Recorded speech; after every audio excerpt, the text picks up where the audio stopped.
Hi everybody. I'm going to take a second here to get situated.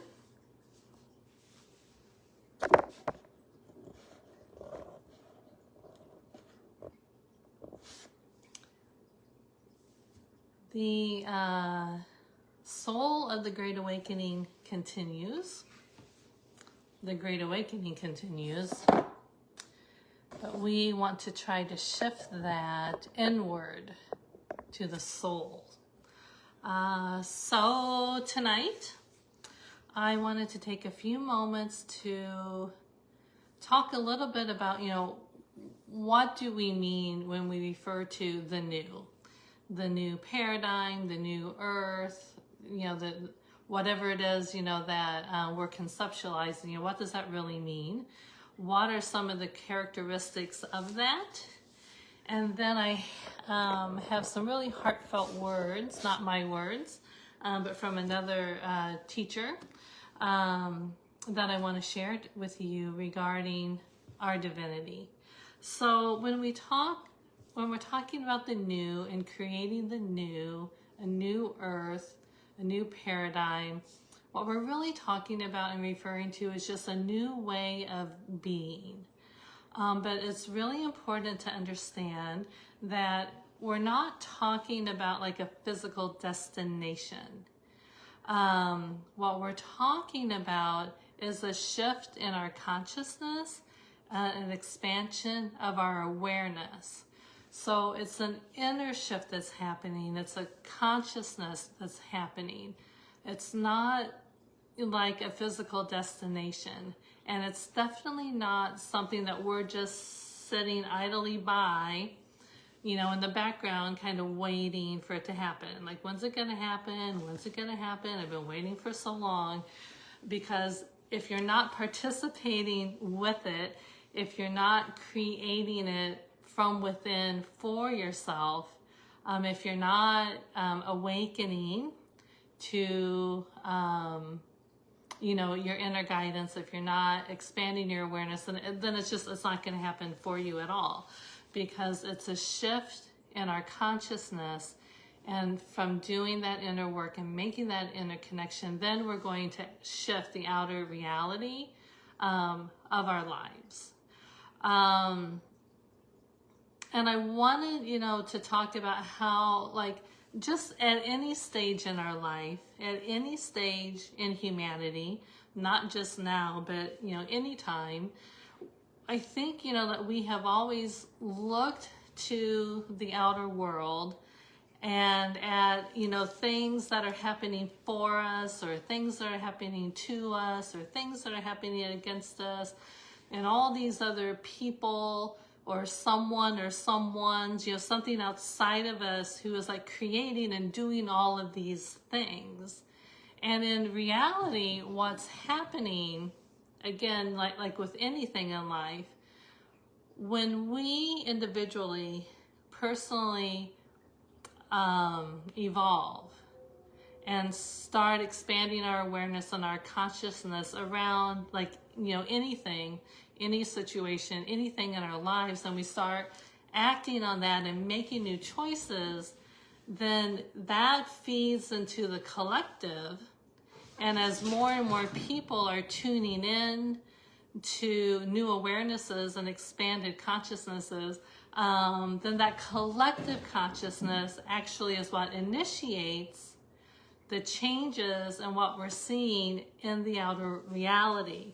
So things that we're seeing happening now are actually a reflection of our personal evolution, our personal consciousness, connecting with other people, creating this collective awareness that is shifting things in the outer world. And let me give you a couple of really easy examples. I have a really wild cat right now. But we're seeing, over the past years, a handful of years, this increased awareness and this increased concern and movement towards going back to more and more natural and holistic healthcare, right? There's a really big push, for, maybe questioning some of conventional medicine, looking for ways to more holistically and naturally care for ourselves. The other thing that we're seeing is concerned about our foods, right? What we're eating, what is really in our foods, what are all these processed foods, what are all these toxins? And, people are individually choosing, right, to eat more healthy, to eat more clean, to buy organic foods, to buy local produce or local meats, farm fresh eggs, to get away from the processed foods, to get away from the food dyes. So individually, we start making these personal choices for ourselves, right? And as more and more people do that, as more and more people expand and open up their awareness to those things, as more and more individual people start choosing differently and thinking differently, that feeds into this collective consciousness, right? So now we're seeing those things, right, actually play out in our reality, in the outer world. We're seeing oh my gosh, they're taking, red dye, out of the system. Or, now we're seeing this big movement, to kind of, taking back our foods. We're seeing a lot of people doing more sustainable gardening and cooking for all of these things. So again, we think that it's something outside of ourselves that is creating this new agenda for us. But in reality, we are the ones that have created it. We have created it by expanding and changing our individual knowledge, our individual awareness, starting to make new choices for us on a personal level. And then together, we are actually the ones that are creating this change. So it is us. And it's always been us. It's always been us. So that is a really new way at looking and understanding how our energy works, how the collective consciousness works, and what's really going on in the outer world. And if we want to take a moment and just pause and reflect on the outer chaos that is happening right now, are there some theys who have controlled some of these things or caused some of this to happen? Probably and possibly, but I will tell you that who we think they are isn't actually who they are. And there's lots and lots of layers, to the they. But the other thing to kind of keep in mind, no matter what we see playing out in the world now or at any other time in history, there's always a divine reason and order, why as a collective group, of people, why as this collective humanity, why we are experiencing what we're experiencing. And it's been, individually and then collectively, for our own evolution.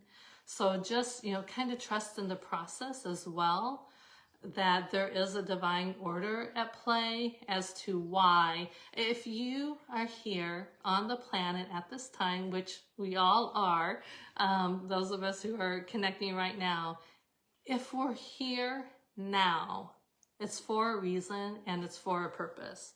And it's to be part of the experiences and the collective evolution that as a humanity family on the planet Earth that we are experiencing.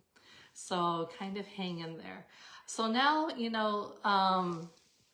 let me give you just a few characteristics of the new. So when we talk about a new earth, a new paradigm, or, this new world, something new that we're creating, what are some of the core characteristics that support that new? One of them would be the now.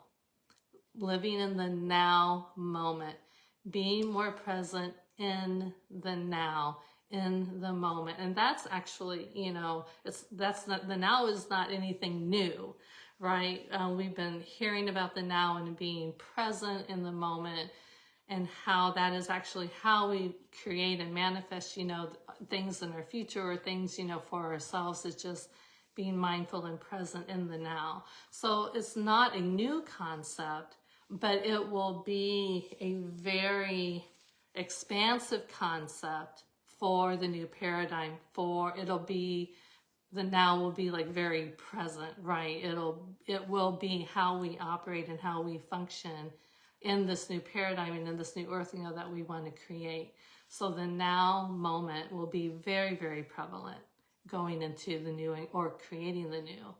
Another key characteristic is collaboration, a group work, really working with one another.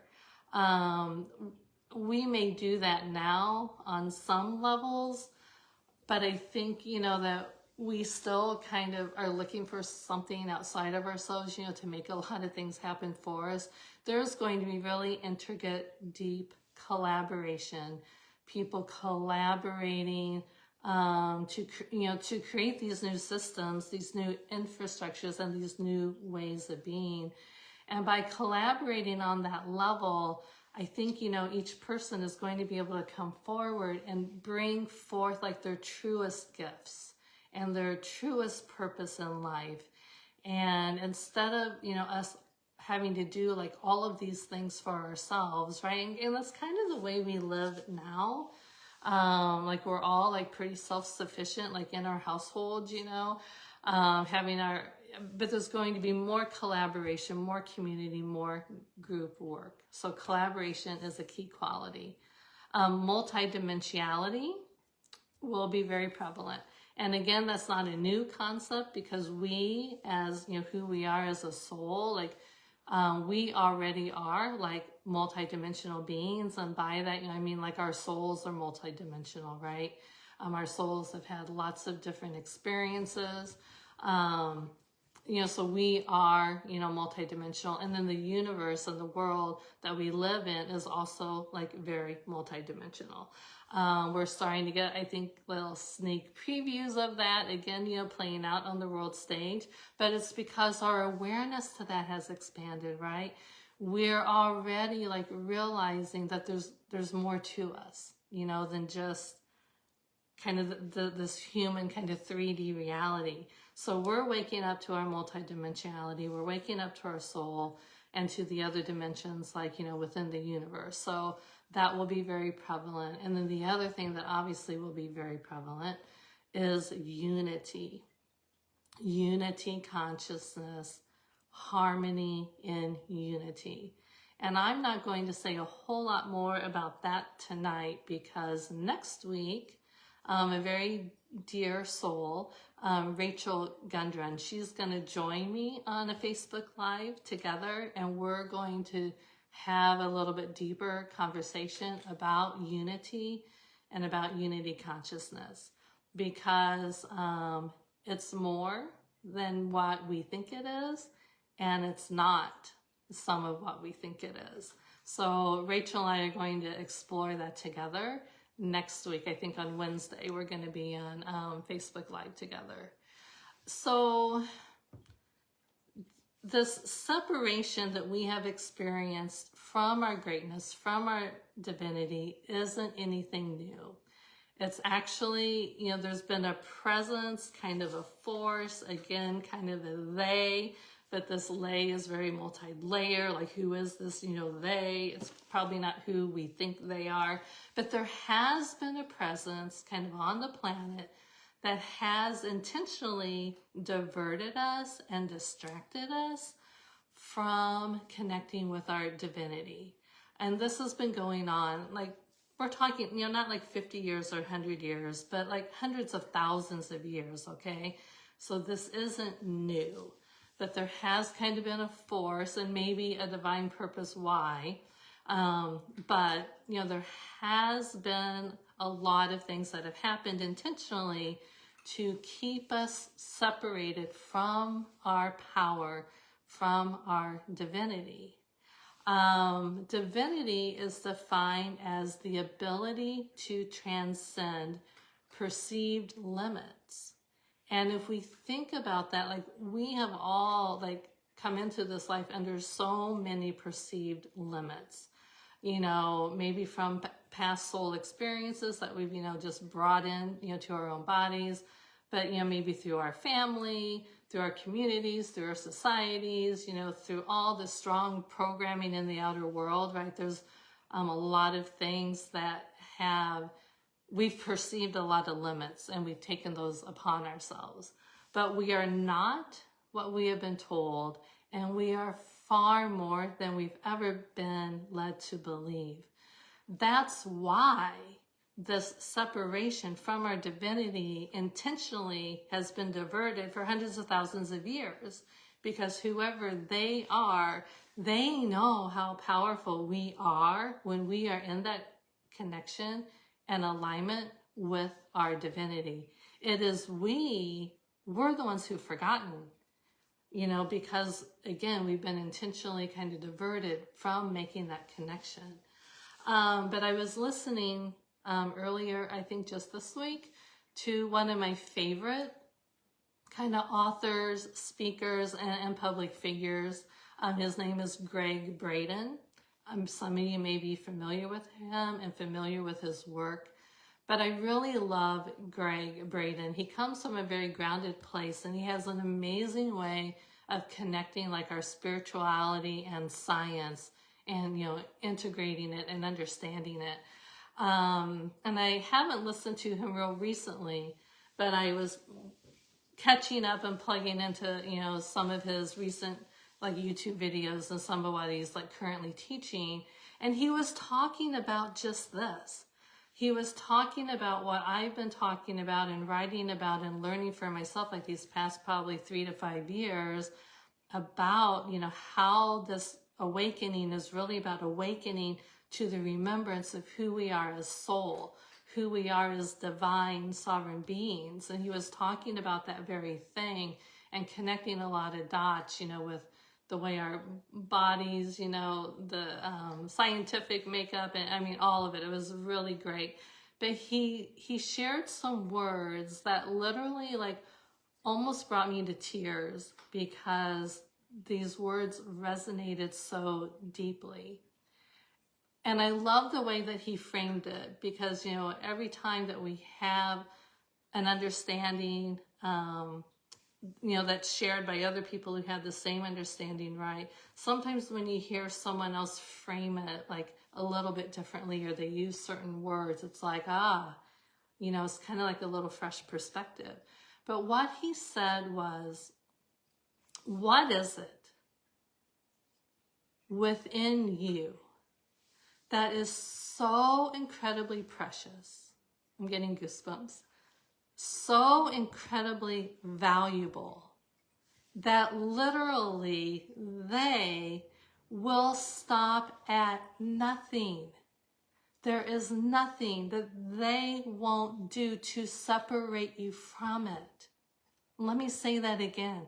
What is it that is so intrinsically, incredibly powerful, precious, and valuable within you that they have gone to these great lengths to intentionally distract you from it?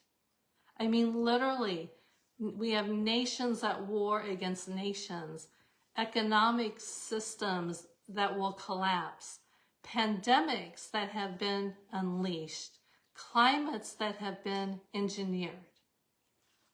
What is it within ourselves? What is this divinity that they have created a world that we live in that has distracted us so much, and that has kept us underneath this kind of constant pulse of fear, distraction, fear, distraction, fear, distraction.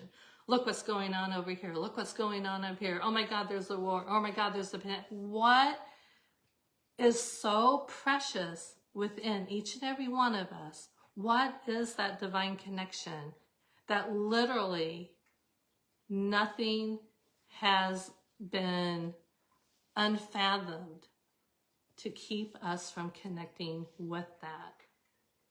When we are in our power, when we are in that connection, that alignment with our divinity, we are far less vulnerable and we are far less susceptible to these fear impulses. And fear, you know, we're not talking about extreme fears necessarily. We're just like those little nagging fears, right? Like even division is a form of fear. And that's their favorite weapon, is division. Oh my God, look how divided we are right now. Look how divided we are right now. They, whoever again they are, they have us right where they want us. They want us divided. They want us in fear. They want us fighting.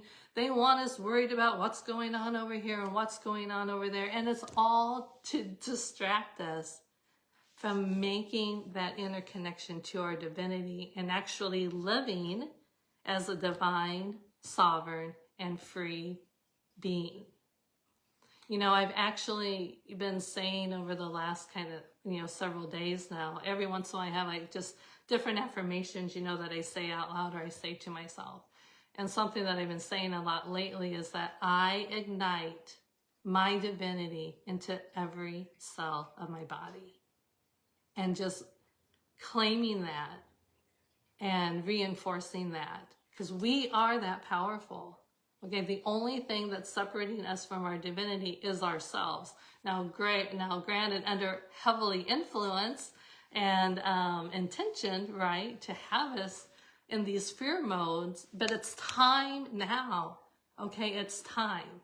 It's time for the soul of the Great Awakening. It's time to go inward to make that connection, to reclaim it. And honestly, the more crazy that things get, like in the outer world, like we thought it was crazy 5 years ago. Oh my gosh, like it's not going to let up. You know, I don't want to be the bearer of like maybe bad news, but it's not going to let up. It's going to intensify. It's going to get crazier. They're going to want to keep us divided and in fear even more. And the only way for myself that I can figure out or discern, like how to navigate it all, is to turn it all off. Literally turn it off. So my final message and insight for you tonight is to do just that. Tune it out and start tuning it in.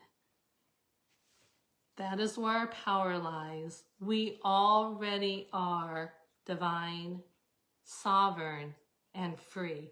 We already are. It's kind of like the analogy of, you know, like having a glass jar when you were a kid, like, you know, with lightning bugs, right? And, you know, maybe you had them in a jar, maybe you poke some holes in the top or, you know, kind of whatever, right? But what happens, like, when you take the lid off of the jar? Well, sadly, the lightning bugs, they, you know, oftentimes they stay in the jar. They don't fly out. Even when the lid is taken off, like they don't fly out. And what I want to tell you, what I really want you to know is that the lid is already off. The lid has always been off. We've just been distracted from knowing that and living that. So tune it all off, start tuning it in, and I really hope that you will all continue to join me in the awakening to the remembrance of who you are as soul. If any of you ever have a question or you ever want anything clarified, send me a message, you know, connect with me. Again, yeah, I'm going to be coming on and we're going to be talking about more things and try and create that unity, right? That new community. But tune it off, tune it in, and remember who you already are as a divine and sovereign and free being. And until then, you guys take care. Do a lot of self-love. Tomorrow is Valentine's Day, and self-love is the greatest act of love And that enables us to come forward in love. So sending you a lot of love tonight, and we will talk again soon.